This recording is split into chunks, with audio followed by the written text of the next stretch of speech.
So, not in any particular order, but I would say this is very important. The first thing that I did when I got this cottage was to make sure I had a source of heat. So I bought this Stanley. It's a second-hand one. It was a big investment. It cost me about 2,000. I mean, they can be varying in price, and you can get them from private people and do deals and stuff. But anyway, Stanley. The Irish Stanley is fantastic because it boils my kettle, it heats my radiators, it heats my water, it bakes, and also you can cook on the top of it as well, as you can see from all these little hot plates, okay? Because if all else fails, you've got somewhere to cook, you've got somewhere to brew up, you know, to make a pot of tea, great comfort when everything else is falling apart, I can tell you. Fabulous. I think that's got to be my number one, actually, if there was an order of preference. Now, this is something that you can do before you even start your life in the country, that simple, frugal, sustainable, self-sustaining life. Learn a craft or two. I learned how to make baskets. Now, I haven't made baskets for sale, but I have the skill if I need to. This is one that I made earlier. Water source. Everybody needs water. You can't live without water. Now, in the old days here in Ireland, there was a well that people would go to and collect their water and bring it back to their homes. So the bottom line is, yeah, you can do that. It's not going to kill you. So that's possible. I have a spring well, which is up on the hill behind the cottage, so it's gravity fed. So the water just flows without need of pump or electric or generator or anything like that. Gravity flow is perfect, and it flows to the tank in my loft, and I have a good supply of water. So I have a hot tank that the Stanley heats the water, and I have a cold tank up in the loft. It's perfect. Now, you don't need to have a flush toilet. In fact, a flush toilet, in my mind's eye, is an abomination. I have a little bucket system. It works perfectly. And you see this? This is all shreddings, which I put through the little electric shredder. Look, stuff that I cut outside. It's perfect. No smell, and I can tell you, you can come in here at any time of the year, even during the heat of the summer. The windows are open, there are no flies. Beautiful system. Electricity. I would not advise anyone to be off-grid, simply because it's virtually impossible to be off-grid here in Ireland unless you've got a dirty old diesel generator. And you are then reliant on collecting diesel, filling that generator, housing the generator, and it's a stinky old thing and a noisy old thing. So get yourself hooked up to the mains. There's lots and lots of wind turbines all over Ireland. I can see the wind turbines from the kitchen window here, up on the mountain there in Kilronan. You can just see them. Let me see if I can get in a wee bit closer.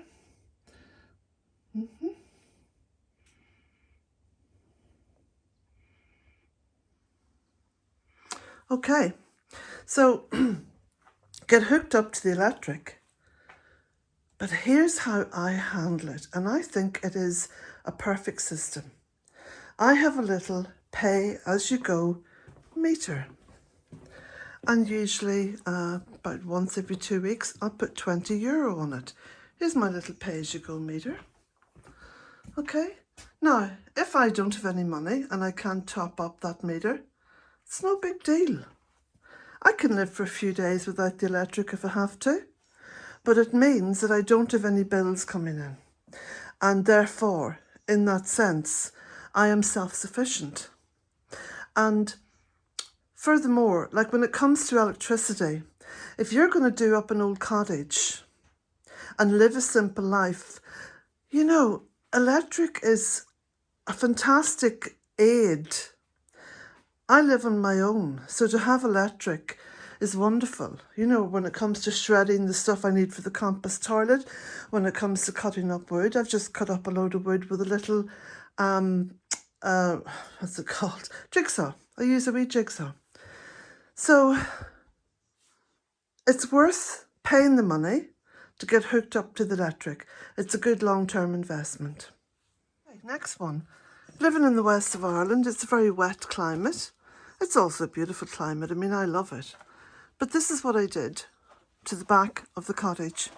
Got this little corrugated, whatever it is, plastic roof put up. It's been up here now for about 16 or 17 years. It's fantastic.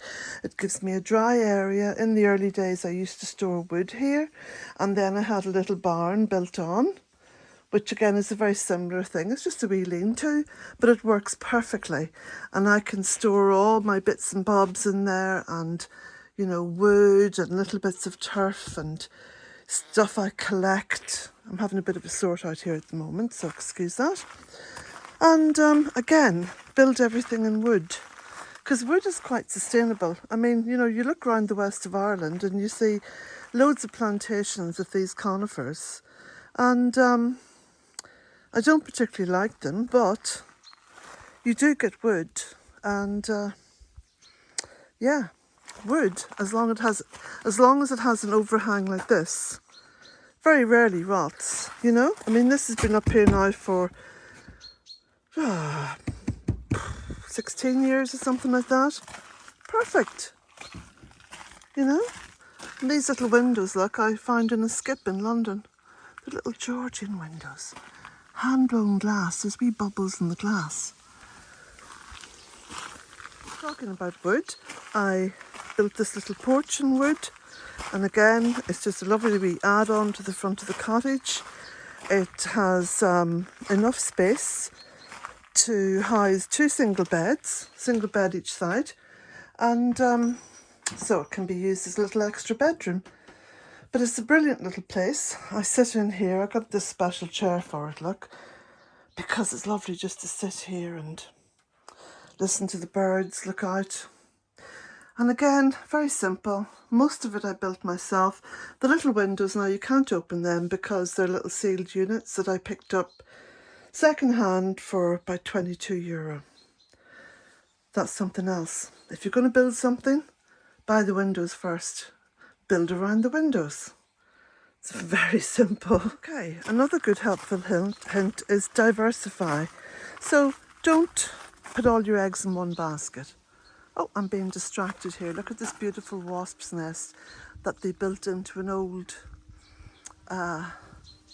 birdhouse. Look at them come and go. No, they don't bother me as long as I don't bother them. And they're very beautiful. Look at that. Anyway, diversify. So don't put all your eggs in one basket. Grow as much food as you can in the early days when you're going to need it. Get a little part-time job if you can. If you can't get a part-time job, use your skills to make things, grow things, and take them to farmers' markets and fairs to sell them. Because if you've got little bits of money coming in from various sources, you're not going to starve. You're going to be able to pay your bills. For the first 16 years here, I had a mortgage, and I managed to pay that. So there you go. Water barrels, brilliant things. Buy them, hook them up. Don't let any of that wonderful fresh water, especially the water here, the rain that comes in from the wild Atlantic, don't let it go to waste. Capture it, use it. Keep everything simple. Try to buy as much second-hand or pre-loved as possible. You can quite easily cover sofas with throws and cushions and make them look quite grand. That beautiful little fire surround there, the mantelpiece, I got that for €50 in a second-hand shop. The mirror above it, I made that mirror. It's just stuck onto the wall. It's like a mirror mosaic. That's an old chest of drawers. That's a couple of scaffold boards nailed together. You know, so on and so forth. It's not difficult to get a beautiful wee home together, you know, that's comfortable, that is your little sanctuary. Because at the end of the day, if your home is not a sanctuary for you, then you don't have a home. So you have to make a home. The best way to have a home is to make it yourself. Another very helpful hint, if you're living in one of the big cities and you're thinking and planning about moving to the country and having a very simple life and you don't have much money, Become a forager, become a professional forager. Go around those skips, collect things up. Look, these doors were made recently for these 2 rooms. This is half of a cupboard front from an old cupboard. The other half is on the door over there. I bought the cupboard for £3 at a boot fair. Art Nouveau. Over the years since coming here, I've become quite devoted now to writing. So I am a writer. I'm recognised by the Irish government as a writer. I pay tax as a writer. So I can now afford to support other people who are doing similar to what I was doing years ago. So I can go out to farmers' markets, etc. and buy food. I don't have to grow food now. And really what I wanted to do, my passion was to plant trees. And I've planted over 1,100 trees here at Bealtaine Cottage. And it's a food forest basically, because over there where the polytunnel is, got masses of black currants. They're all ripe now. You can look at previous videos to see, or no, what the heck, I'll take you over here and you can have a wee look. You can have a wee peep into some of my food production. Now, black currants are fantastic because you know that they have got more vitamin C in them per pound than oranges. Look at this, they're all ready to go. Masses of black currants. You don't have to buy the bushes, you know, you just take the wee cuttings and put them straight into the ground. As with most plants and trees and stuff like that, you can grow them from seed, you can grow them from cuttings. You do not need to have a fortune to plant a food forest. In fact, you'll get better production from the stuff that you grow yourself. Now, my polytunnel is quite old. In fact, I've been here 18 years. The polytunnel is 17 years old. And it's not one that you buy in a shop. It's one that has been built by myself and a friend. And you can see the fencing posts there cut off. The rebars were bent on a big ash tree, not only a few yards from here. And it's still standing after all these years. So sometimes the best things are the ones that you build yourself or make yourself and situate yourself into the best environment. Now, the reason why it's still amazingly in good order, and there you have that drum tight plastic, is because on day one when this was built, you could stand here and see for about 3 miles up the road. But I planted trees, I planted shrubs, I nestled this polytunnel into a space where it is very protected. Okay, that's the south. A lot of storms come from the south. Look how protected the tunnel is from the south. That's the east. Okay, that's the west. A massive amount of wind comes in from the west because that's where the Atlantic is. And there's the north. You can't even see it. So, plant. One of my little bumper stickers that I sell on my website is plant like your life depends upon it, for it does. So true. Now, another good tip is washing oneself. I used to love sitting in a bath in London, but I probably needed to sit in a bath in London because it was so stressful, you know, living in the city. I don't have a bath here at the cottage, I have a shower. That's all I need. It works wonderfully well. And if you don't have a bathroom, or if you're living in a very primitive cottage to begin with, fear not. It's no big deal. I was born and brought up in a house that didn't have a bathroom. And we had an outside toilet. And we had a bath, an old zinc bath, once a week, you know. And the water was heated on the Stanley, and the water was poured in. But nowadays, of course, if you've got any kind of running water at all, and you don't need plumbing for running water, you can get a big container with a tap, so you can have running water that way. It's perfectly acceptable to have a stand-up body wash. You know, it uses less water, you don't need plumbing, and you'll smell just as sweet. So, no big deal. People make huge deals out of trying to live in the country as they've done in the town or city. And you know, we're trying to live a more sustainable life. And by more sustainable, I don't mean meaner. I mean, if all this just crashes and burns, and I mean, the world's in a very unstable state at the moment because all the Western powers are drumming and banging war, war, war. Let's have World War III. If it all crashes and burns, and it's not the worst case scenario, all right? If it's simply just wars of aggression without the nuclear, look at, you will still have a reasonably comfortable life. And if you live in a community that's not, you know, too overpopulated, like the west of Ireland is a very sparsely kind of dotted out community, you know, series of communities, it's going to be okay. And if you learn to live with the very basics, then every little bit that you build on top of that is a luxury. Okay, I'm sat down now, so this will be the end of the video. And I probably left out lots, but you know, I've got something in the region of, I don't know, is there about 1,100 videos up here or something? It's something incredible. There's been about 12 million views on this channel. No, I don't do advertising, so you know, it's not going to be a big hassle to trawl through videos. And no, I don't have playlists because I'm too busy. I just make the video, I put it up, that's it. Make of it what you will. What was I going to say? Yeah, that was it. Don't hoard. When you get to your cottage, your little slice of freedom, your little home, your little shack, whatever it is, whatever you start with, you're starting with something, okay?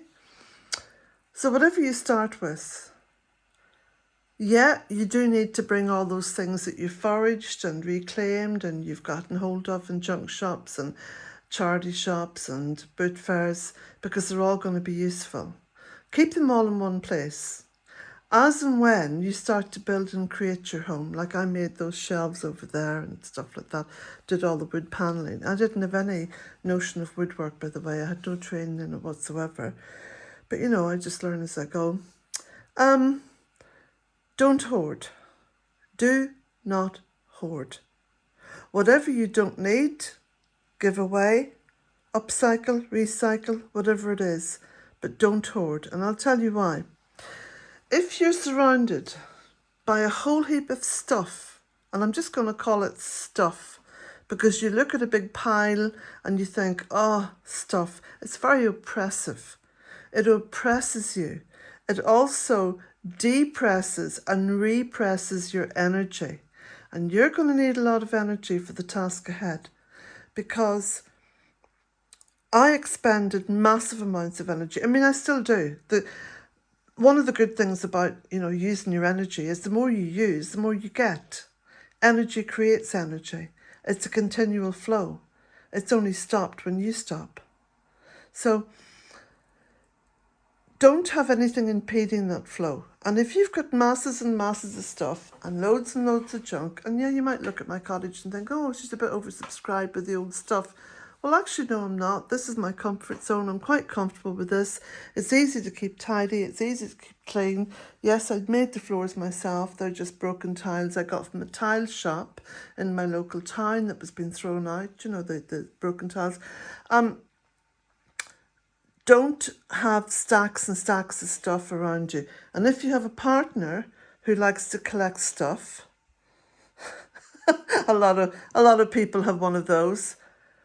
Make sure that hoarding and stuff instinct in them is curbed as much as possible. So you could say to the partner, okay, you're going to collect all this stuff, build a shed for it, keep it all in there. But you need to keep the pathways clean and clear. So you need these pathways. This is where the energy is coming in. I have the back door open a lot of the day, whether it's summer or winter. I have the front door open a lot of the day, summer or winter. You can just see through there. And it's fantastic to have that energy coming in. So, I hope this has been helpful and useful. I'll do another video similar to this when I think about more stuff, more things rather, more pieces of advice that I can give to you, which you will find useful. Blessings to you all. I have a fantastic website. Again, there's no advertising, there's no money needed or anything like that there. Go over to the website, bealtainecottage.com. All the links are below each and every video. And if you still can't find what it is you're looking for in terms of advice or whatever, simply put the keywords into your search engine, followed by the 2 words, Bealtaine Cottage, and you'll get lots and lots of possibilities. Blessings to you all. Have a lovely weekend. So this was Bealtaine Cottage at the very beginning in 2004. This was the lane leading up to the cottage, as you can see. And this was the view from the front door. Well, it's a different view now.